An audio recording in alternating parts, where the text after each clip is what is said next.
Hello friends, welcome to my channel. कैसे हैं आप सभी। लास्ट वीडियो में हमने साइनोनिम्स और एंटोनिम्स के 20 वर्ड्स को डिस्कस कर लिया था और आई होप कि आपने उन सभी को याद कर लिया होगा। तो आज हम उनके आगे के वर्ड्स को स्टार्ट करेंगे। तो देर ना करते हुए हम वर्ड्स को स्टार्ट करते हैं। तो लास्ट वीडियो में हमने 20 वर्ड्स कंप्लीट कर लिए थे। आज हम 21 से स्टार्ट करेंगे। 21 है अपारेंट। इसका मतलब होता है स्पष्ट। ये वर्ड एसएससी के एग्जाम में 9 टाइम रिपीट हुआ है और अदर एग्जाम में ये वर्ड 6 टाइम रिपीट हुआ है।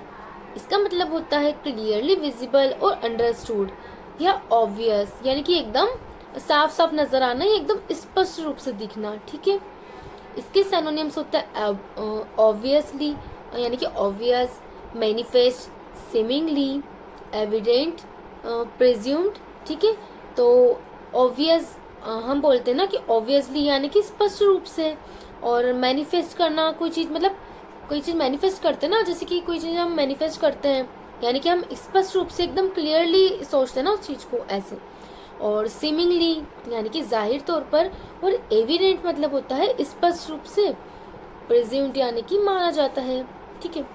इसके एंटोनियम्स है एम्बिग्यूअस यानी कि अस्पष्ट। ठीक है। एम्बिग्यूअस का मतलब यह भी होता है कि मतलब एकदम स्पष्ट भी ना होना, यानी कि अस्पष्ट होना, ना ज़्यादा ये ना ज़्यादा वो। ठीक है। हिडन मतलब होता है छिपा हुआ, यानी कि क्लियर ना होना। वेग मतलब अस्पष्ट। तो आप इसे समझ सकते हैं कि फिजिक्स में जो होता है ना वेग, तो आपको वेग का वो फॉर्मूला नहीं आता होगा, यानी कि वेग इज इक्वल टू क्या होता है पता नहीं, यानी कि अस्पष्ट है आपको। ठीक है। और सब्सटेंटिशिएट मतलब सिद्ध करना। ठीक है। तो इसे आप ऐसे याद कर सकते हैं। नेक्स्ट वर्ड पर चलते हैं। नेक्स्ट वर्ड है बेनिवोलेंट। इसका मतलब होता है परोपकारी, यानी कि वेल मीनिंग एंड काइंडली। ये वर्ड एसएससी के एग्जाम में 9 टाइम रिपीट हुआ है और अदर एग्जाम में ये वर्ड 6 टाइम रिपीट हुआ है। तो इसके सिनोनिम से काइंड, जेनरस, ग्रेशियस, ये कंपैशनेट। ठीक है। तो इन्हें ऐसे याद करेंगे कि बेनिवोलेंट यानी कि परोपकारी, यानी कि जो परोपकार की भावना करता है और लोगों का उपकार करता है। ठीक है। तो जो काइंड पर्सन होते हैं ना, जो एकदम दयालु, वो क्या करते हैं, लोगों पे दया करते हैं, है ना, उनके बारे में सोचते हैं। और जेनरस या जेनरस मतलब भी होता है उदार। तो जो जेनरस पर्सन होते हैं ना, वो भी क्या होते हैं, एकदम अच्छे होते हैं, एकदम परोपकारी होते हैं। ग्रेशियस यानी कि कृपालु, और कंपैशनेट यानी कि करुणामय। इसका एंटोनियम है मेलवोलेंट, यानी कि दुर्भावनापूर्ण, यानी कि दुर्भावनापूर्ण। ठीक है। और मर्सिलेस यानी कि निर्दयी, जो एकदम दया नहीं करता है किसी पे। स्टिंगी मतलब होता है कंजूस। सेल्फिश मतलब होता है स्वार्थी, जो खुद के बारे में सोचता है, लोगों का भला नहीं करता है। और माइजरली मतलब होता है कंजूस। तो आप इन्हें ऐसे याद कर सकते हैं। नेक्स्ट वर्ड है क्लेंडेस्टाइन। इसका मतलब होता है गुप्त रूप से होना, यानी कि केप्ट सीक्रेट और डन सीक्रेटिवली या स्पेशली बिकॉज इलिसिट, यानी कि ये वर्ड एसएससी के एग्जाम में 6 टाइम रिपीट हुआ है और अदर एग्जाम में ये वर्ड 9 टाइम रिपीट हुआ है। इसके सिनोनिम से सीक्रेट यानी कि गुप्त रूप से रखना या छुपा कर रखना, और कोवर्ट यानी कि गुप्त। तो कोवर्ट को आप ऐसे भी, आप कोवर्ट को कवर से भी समझ सकते हैं। जो कवर होता है ना, वो क्या करता है, बुक को ढक कर रखता है ना पूरा, या कवर करके रखना किसी चीज को, यानी कि ढक कर रखना, यानी कि बिल्कुल गुप्त रूप से रखना। ठीक है। इसके एंटोनियम से ओपन यानी कि खुला, ऑनेस्ट यानी कि निष्कपट होना, या ऑनेस्ट व्यक्ति जो होते हैं ना, ईमानदार, वो क्या होते हैं, उनके मन में कोई कपट नहीं होता है। ठीक है। यानी कि वो निष्कपट होते हैं। ओवर्ट यानी कि प्रत्यक्ष रूप से होना, और यानी कि स्पष्ट होना सभी के सामने। और नॉन मतलब ज्ञात होना।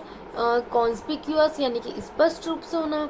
और पब्लिक यानी कि सार्वजनिक, और लीगल यानी कि कानूनी। ठीक है। नेक्स्ट वर्ड पर चलते हैं। नेक्स्ट वर्ड है ग्लोमी। ग्लोमी मतलब होता है उदास या डार्क और poorly lit, especially so as to appear depressing और फाइटनिंग। ये वर्ड एसएससी के एग्जाम में 11 टाइम रिपीट हुआ है और अदर एग्जाम में ये वर्ड 4 टाइम रिपीट हुआ है।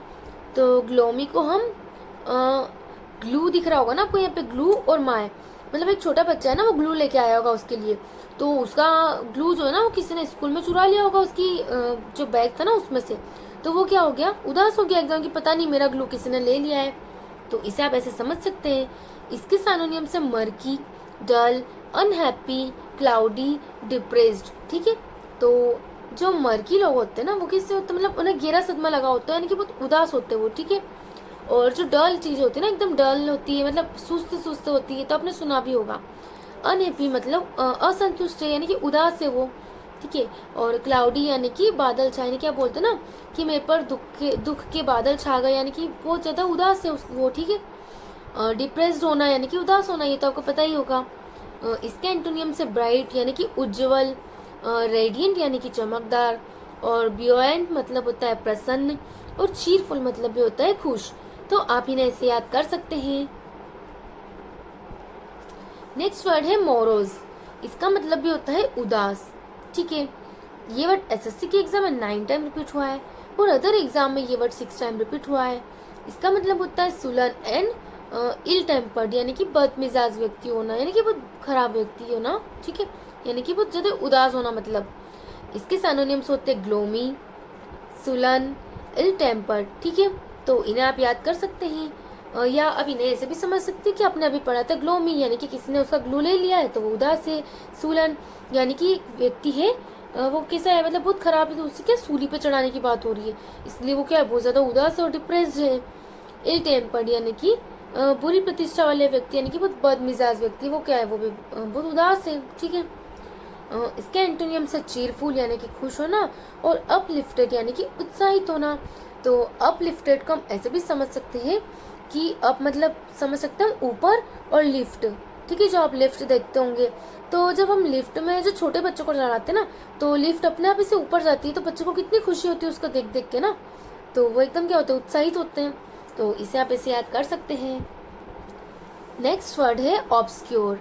इसका मतलब भी होता है अस्पष्ट, यानी कि नॉट डिस्कवर्ड और known about, uncertain, as a verb to keep from being seen या कंसील, ठीक है। ये वर्ड एसएससी के एग्जाम में 6 टाइम रिपीट हुआ है, और अदर एग्जाम में ये वर्ड 9 टाइम रिपीट हुआ है। इसके सिनोनियम से कंफ्यूजिंग यानी कि भ्रामक स्थिति में होना, अननोन यानी कि अज्ञात, और एंटोनियम से क्लियर यानी कि एकदम स्पष्ट होना, या वेल नोन होना यानी कि बहुत ज्यादा प्रसिद्ध होना, ठीक है। तो इसे आप ऐसे याद कर सकते हैं। नेक्स्ट वर्ड है पेरिलस। इसका मतलब होता है खतरनाक, ये फुल ऑफ डेंजर और रिस्क से भरा हुआ। ये वर्ड एसएससी के एग्जाम में 12 टाइम रिपीट हुआ है, और अदर एग्जाम में ये वर्ड 3 टाइम रिपीट हुआ है। तो इसे हम ऐसे समझ सकते हैं कि पेरिलस यानी कि खतरनाक। तो एक आदमी था, आर्मी में था वो, ठीक है। तो उस आर्मी में लड़ते लड़ते उसने क्या कर दिया, अपना पैर, ये आपको दिख रहा होगा पैर, और लॉस कर दिया, यानी कि उसका पैर जो है ना, उसने अपने पैर को लॉस कर दिया उस खतरनाक भरी स्थिति में, ठीक है। मतलब उसने डेंजर में, खतरे में भी लड़ा, और उसने अपने पैर को लॉस कर दिया, यानी कि बहुत ज्यादा रिस्की सिचुएशन थी ना वो, ठीक है। तो ऐसे समझ सकते हैं। इसके सिनोनियम से हजार्डस यानी कि खतरनाक, डेंजरस यानी कि खतरनाक, और रिस्की यानी कि जोखिम से भरा हुआ। तो इन्हें हम ऐसे समझेंगे कि एक लड़का है, ठीक है, छोटा बच्चा। तो एक बूढ़े दादाजी जब सड़क पार कर रहे होंगे ना, तो उस लड़के ने सोचा कि मैं इनकी मदद कर देता हूँ। तो उसने क्या किया, मदद की उनकी, ठीक है, ताकि वो इधर उधर के ट्रैफिक से कहीं कुछ हो ना जाए उनको, ठीक है। तो उसने उनको सड़क पार कराई, तो उन दादाजी ने उन्हें क्या दिए, 10 रुपए दिए, यहाँ पे दिख रहा होगा 10। तो उस बच्चे ने क्या बोला उन्हें कि ये क्या, आप मुझे 10 रुपए दे रहे हैं, मैंने आपको इतने बड़े जोखिम से बचाया, इतनी खतरनाक स्थिति से बचाया, मैंने आपको रोड पार कराया, आपको मुझे 1000 रुपए देने चाहिए, और आप क्या मुझे 10 रुपए दे रहे हैं, ठीक है। इसे आप ऐसे समझ सकते हैं। और डेंजरस मतलब होता है खतरनाक, आपको पता है, और रिस्की मतलब भी होता है जोखिम से भरा हुआ। इसके इंटोनियम होता है सेफ, यानी कि एकदम सुरक्षित होना, ठीक है। नेक्स्ट वर्ड है ऑथेंटिक। ऑथेंटिक मतलब होता है एकदम विश्वसनीय होना, या एकदम असली होना, ठीक है, यानी कि ऑफ अनडिस्प्यूटेबल ओरिजिन या जेन्युइन। ये वर्ड एसएससी के एग्जाम में 9 टाइम रिपीट हुआ है, और अदर एग्जाम में ये वर्ड 5 टाइम रिपीट हुआ है।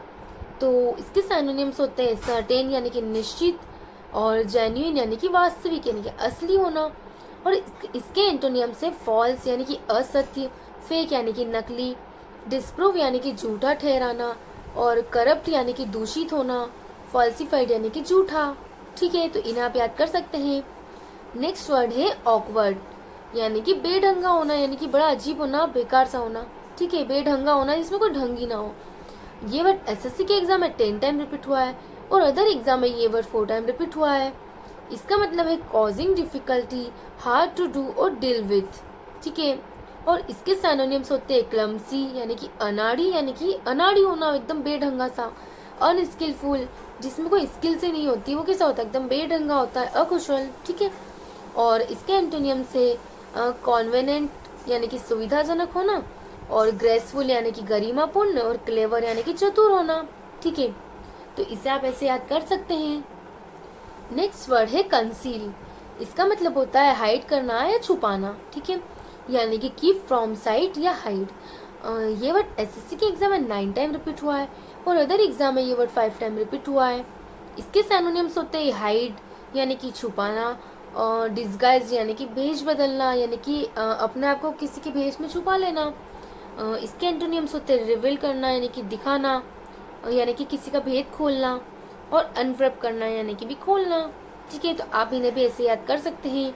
आज के लिए हम 30 वर्ड्स को रखेंगे, इसके आगे की वर्ड्स को हम नेक्स्ट वीडियो में कंटिन्यू रखेंगे। आपको हमारी वीडियो कैसी लगी कमेंट में ज़रूर बताइएगा, और वीडियो को एक लाइक ज़रूर कीजिएगा। अगर वीडियो पसंद आई हो तो अपने दोस्तों को शेयर ज़रूर कीजिएगा। नेक्स्ट वीडियो में मिलते हैं।